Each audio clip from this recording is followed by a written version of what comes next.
Assalamu alaikum students. Today is our lecture about polymorphism. पिछले lecture के अंदर हमने इनहेरिटेंस के ऊपर डिस्कशन की थी और बहुत डिटेल के साथ हमने इनहेरिटेंस और फिर उसके बाद सब टाइपिंग और सब्स्टिट्यूशन को डिस्कस किया हुआ है। आज के लेक्चर के अंदर पॉलीमॉर्फिज्म ऑलरेडी पिछले लेक्चर के अंदर किसी हद तक हमने डिस्कस किया, लेकिन उसको थोड़ा सा फॉर्मल वे में डिस्क्राइब कर देते हैं कि पॉलीमॉर्फिज्म होती क्या है। देखिए, polymorphism is a property, is an ability of an object to take on many different forms. और ये एग्जांपल हमने लास्ट लेक्चर के अंदर जब की थी तो इस चीज़ को बड़ा कैटेगोरिकली हमने देखा कि एक वेरिएबल था जिसकी के डिक्लेयर टाइप स्टूडेंट थी, लेकिन during the execution of program वो वेरिएबल जो है वो डिफरेंट फॉर्म्स के अंदर बिहेव कर रहा है। पॉलीमॉर्फिज्म की एग्जांपल को हम अपनी रियल लाइफ के अंदर भी रिलेट कर सकते हैं। फॉर एग्जांपल के जैसे एक वर्ड है शूट, तो शूट के वर्ड अगर मैं शूट का वर्ड किसी फोटोग्राफर के लिए यूज करूं तो इसका मतलब है कि ही will start shooting the video और द पिक्चर्स। और अगर यही शूट का वर्ड किसी हंटर के लिए यूज करूं तो he will start firing to shoot some bird.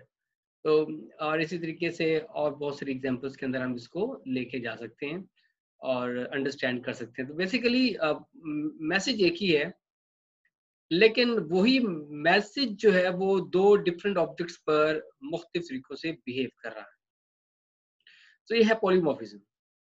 अब हम जो पॉलीमॉर्फिज्म को लेके चलते हैं तो हमारे पास जो वेरिएबल है उसकी दो तरह की टाइप्स हमारे सामने आती हैं। एक उसकी स्टैटिक टाइप है और एक उसकी dynamic. Just recall your previous lectures example. Student के केस में जो हमने फॉर ईच का लूप यूज किया था, उस केस में जो स्टूडेंट का जो वेरिएबल एस था उसकी डिक्लेयर टाइप स्टूडेंट थी, that is the static type. अब मैं एक बार फिर आपको वो कोड दिखाता हूँ और उसी कोड को सामने रखते हुए हम अंडरस्टैंड करते हैं कि ये पॉलीमॉर्फिज्म एक्चुअली क्या है और ये पॉलीमॉर्फिक बिहेवियर क्या है, पॉलीमॉर्फिक वेरिएबल क्या है और स्टैटिक और डायनामिक टाइप्स क्या है, और एक दफा फिर रिकैप करेंगे कि मेथड ओवरराइडिंग से क्या मुराद ली जाती है।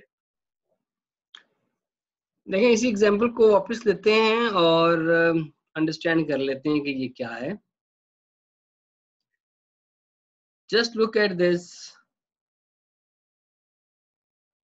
कि यहाँ पर पहले यहाँ से स्टार्ट करते हैं कि ये एस इसकी डिक्लेयर टाइप क्या है, स्टूडेंट। और एक और चीज देखें कि ये जो एरर लिस्ट स्टूडेंट है, it has the ability to store the students, और हमने इसकी जो टाइप डिफाइन की है वो हमने डिफाइन की है स्टूडेंट। लेकिन जब हम अपने बाहर स्टूडेंट ड्राइवर की क्लास से इसको कोई भी स्टूडेंट भेजते हैं वो इसमें स्टोर हो जाता है। तो एक चीज तो ये है कि हमारे पास दो चीजें हैं यहाँ पर, एक स्टैटिक टाइप है और एक dynamic type. Static type actually होती है डिक्लेयर्ड टाइप और डायनामिक टाइप होती है stored type.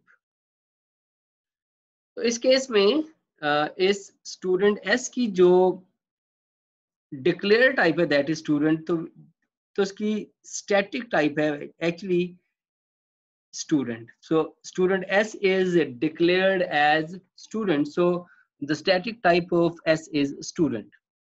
While this program is in execution, तो हमने इसको बाहर से स्टूडेंट का ऑब्जेक्ट भी भेजा, यूनिवर्सिटी स्टूडेंट का ऑब्जेक्ट भी भेजा और हमने इसको स्कूल स्टूडेंट का ऑब्जेक्ट भी भेजा। उस वक्त इसको मुख्तलिफ ऑब्जेक्ट्स पास हुए।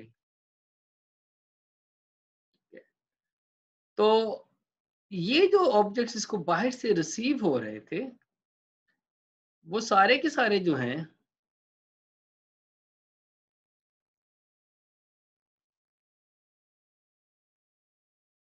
वो डायनामिक हैं। And and stored during execution, और फिर वो चेंज होते रहते हैं।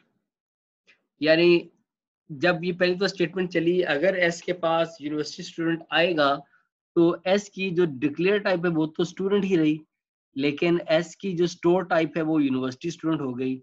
लिहाजा हमने एस को जब अपनी एरएल स्टूडेंट में स्टोर किया तो स्टूडेंट की बजाय उसके अंदर जो ऑब्जेक्ट स्टोर हुआ वो स्टोर हुआ यूनिवर्सिटी स्टूडेंट टाइप। इसका मतलब है कि एरे लिस्ट की जो डिक्लेयर टाइप है जो कि वो अपने अंदर एबिलिटी रखता है स्टोर करने की, वो स्टूडेंट है, लेकिन इसके साथ साथ उसके अंदर ये एबिलिटी थी कि उसने अपने अंदर यूनिवर्सिटी और स्कूल स्टूडेंट को भी स्टोर करवाया। सिमिलरली जब हम यहाँ नीचे आते हैं तो अपने इस प्रोग्राम जहाँ पर हमारे एस की डिक्लेयर टाइप स्टूडेंट है, लेकिन इस ऑल स्टूडेंट एरे लिस्ट से इस एस को कभी स्टूडेंट का ऑब्जेक्ट मिलता है, कभी यूनिवर्सिटी स्टूडेंट का ऑब्जेक्ट मिलता है, कभी इसको स्कूल स्टूडेंट का ऑब्जेक्ट मिलता है। तो this S is actually polymorphic variable. और पॉलीमॉर्फिक क्यों है? Because this S has the ability to store objects of its declared type as well as any of subtype of its declared type, और फिर that's why this variable is called a polymorphic variable।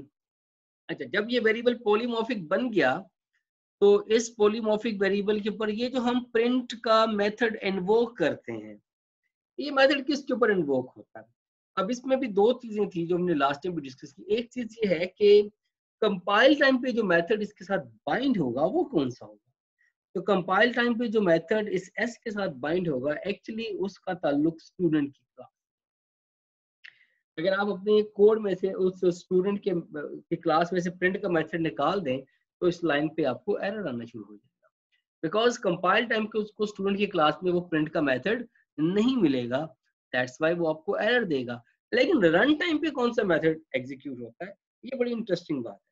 यानी stood S variable S जो कि हमारा polymorphic variable है, जब मैंने इसको डिक्लेयर किया था स्टूडेंट टाइप और इसके साथ जब मैंने मेथड को कॉल किया था, तो जो मेथड कंपाइल टाइम पे इसके साथ बाइंड हुआ, डिस्पैच हुआ, उसका ताल्लुक स्टूडेंट की क्लास से है।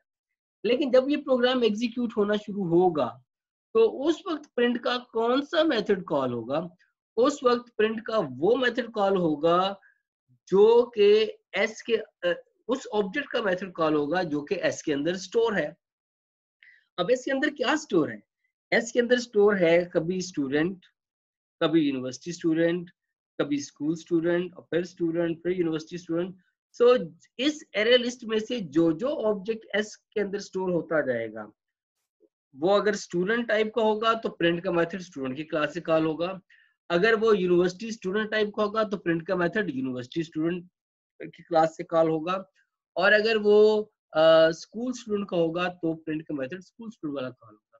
तो ये है कि this object is takes on many different forms. कभी ये स्टूडेंट बन जाता है, कभी ये यूनिवर्सिटी स्टूडेंट बन जाता है, कभी ये स्कूल स्टूडेंट बन जाता है। तो this is what we call polymorphism. So हमने जो शुरू में डेफिनेशन दी, can object take on many different form is called polymorphism. तो ये वो ऑब्जेक्ट एस है जो कि डिफरेंट फॉर्म्स को टेक ऑन करता है, लेकिन ये कैसे कर रहा है? Just because of the polymorphic nature of this variable. अगर ये वेरिएबल पॉलीमॉर्फिक ना हो, अगर इसकी एबिलिटी अपने अंदर एक अपने और अपने सब टाइप के ऑब्जेक्ट को होल्ड करने की प्रॉपर्टी ना हो, तो फिर इसके ऊपर ये डिफरेंट मेथड्स कॉल नहीं हो सकते।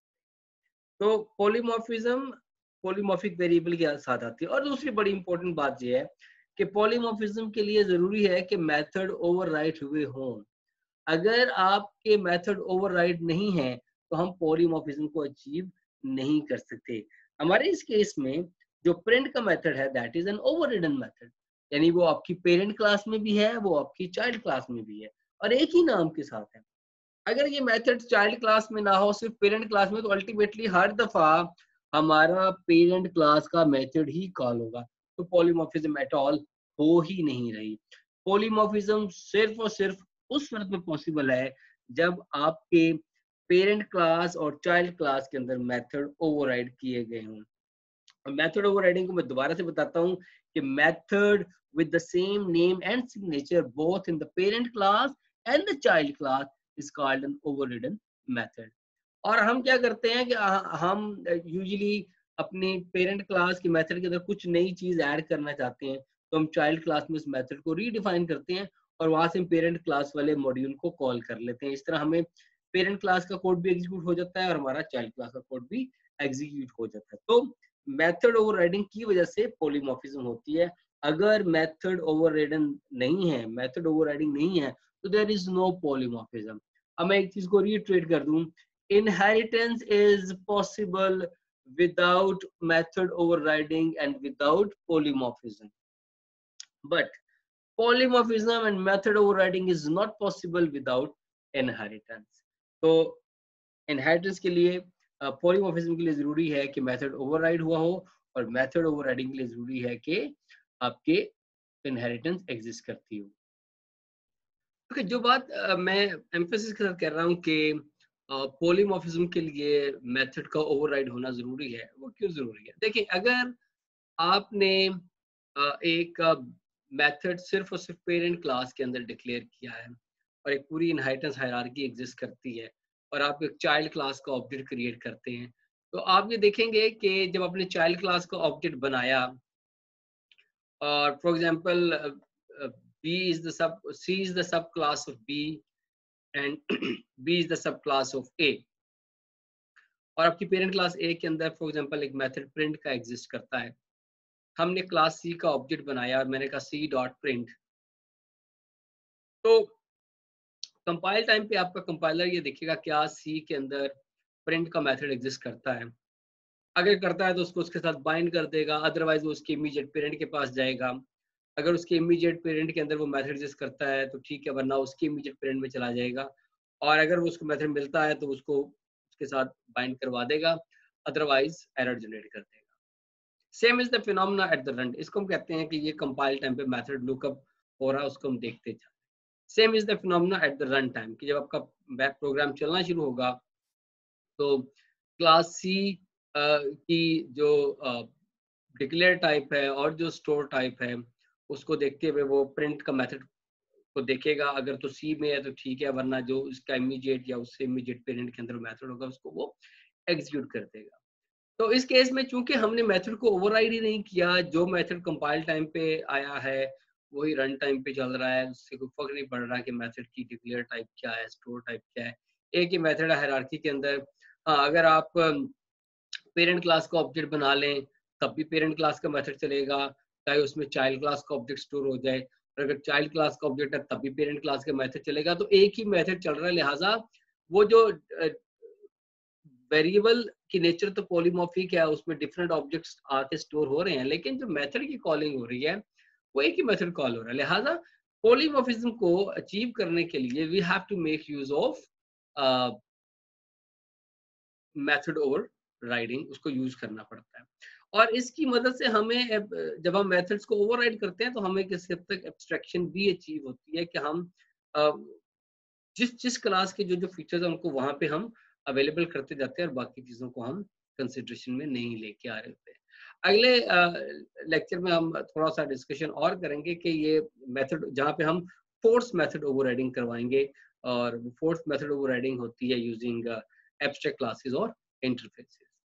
एक और चीज जो आज हम डिस्कस कर लेते हैं, छोटा सा टॉपिक है, that is the keyword static या स्टैटिक वेरिएबल। वो क्या होते हैं? हमने अपनी इस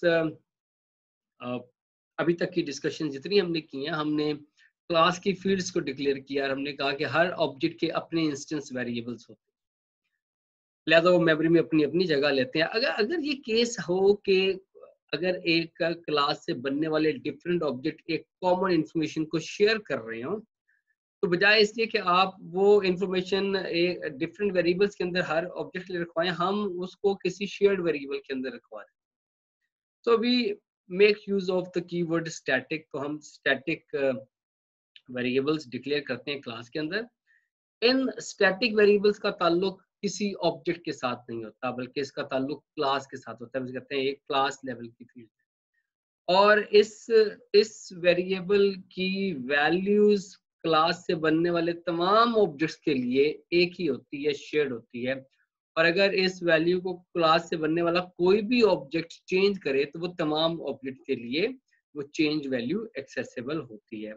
तो इस तरह से हम अपनी मेमोरी को एफिशिएंट करते हैं। फॉर एग्जांपल, अगर एक यूनिवर्सिटी स्टूडेंट के यूनिवर्सिटी के नाम को स्टोर करवाना है, तो एक यूनिवर्सिटी में पढ़ने वाले तमाम स्टूडेंट्स के जो नाम है वो तो सेम हो, यूनिवर्सिटी का नाम तो सेम होगा। तो बजाय इसके कि हम स्टूडेंट के अंदर university name as a instance variable declare करें, हम यूनिवर्सिटी नेम को as a class level field declare करते हैं और हर आने वाले स्टूडेंट के लिए वो यूनिवर्सिटी का नेम क्या है वो as a common name choose हो जाएगा। और इस तरह बहुत सारी मेमोरी के बजाय हम सिर्फ एक सिंगल वेरिएबल में स्टोर इन्फॉर्मेशन को तमाम ऑब्जेक्ट के साथ शेयर कर लेंगे। इसी स्टैटिक के कीवर्ड को हम यूज कर सकते हैं मेथड के साथ। तो जब मेथड के साथ स्टैटिक का वर्ड यूज करते हैं तो हमारा मेथड स्टैटिक हो जाता है। उस केस में मेथड्स के बिहेवियर में तो कोई फर्क नहीं, सिर्फ ये है कि स्टैटिक मेथड्स हम बगैर ऑब्जेक्ट बनाए भी कॉल कर सकते हैं, वो डायरेक्टली क्लास के साथ कॉल हो जाएंगे, यानी क्लास के नाम के साथ उनको कॉल किया जा सकता है। रिस्ट्रिक्शन ये है कि अगर कोई मेथड स्टैटिक डिक्लेयर हुआ है तो वो सिर्फ और सिर्फ स्टैटिक फील्ड्स को एक्सेस कर सकता है, नॉन स्टैटिक फील्ड्स को एक्सेस नहीं कर सकता। इसके बरक्स आपका जो नॉन स्टैटिक वेरिएबल मेथड्स हैं वो आपकी स्टैटिक फील्ड को एक्सेस कर सकते हैं। और एक और ये है कि अगर आपका कोई मेथड स्टैटिक है तो उसके ऊपर दिस और सुपर का कीवर्ड इस्तेमाल नहीं किया जा सकता।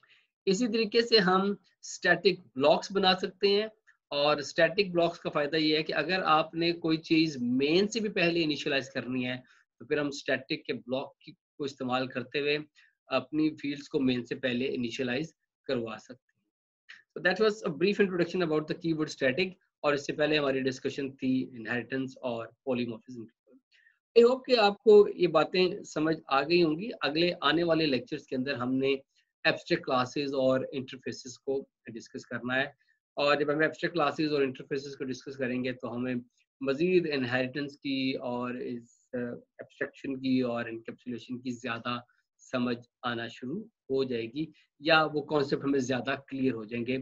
और अगर कोई क्वेश्चन हमारे माइंड में अभी भी रहता है कि हम ये सारी बातें जो इनकैप्सुलेशन की या एब्स्ट्रैक्शन की करते आ रहे हैं, एक्चुअली ये किस शक्ल के अंदर कहाँ पे एग्जिस्ट करती है, तो हमें एब्स्ट्रैक्ट क्लासेस और इंटरफेसेस पढ़ने के बाद ये मजीद क्लैरिटी इसके ऊपर हमें मिल जाएगी। सो आई होप कि ये बातें आपने समझ ही होंगी और इनको प्रैक्टिस भी करेंगे। सो अगले लेक्चर के अंदर हम इंशाल्लाह डिस्कस करेंगे एब्स्ट्रैक्ट क्लासेस को। सो टिल देन, अल्लाह हाफिज and thank you very much.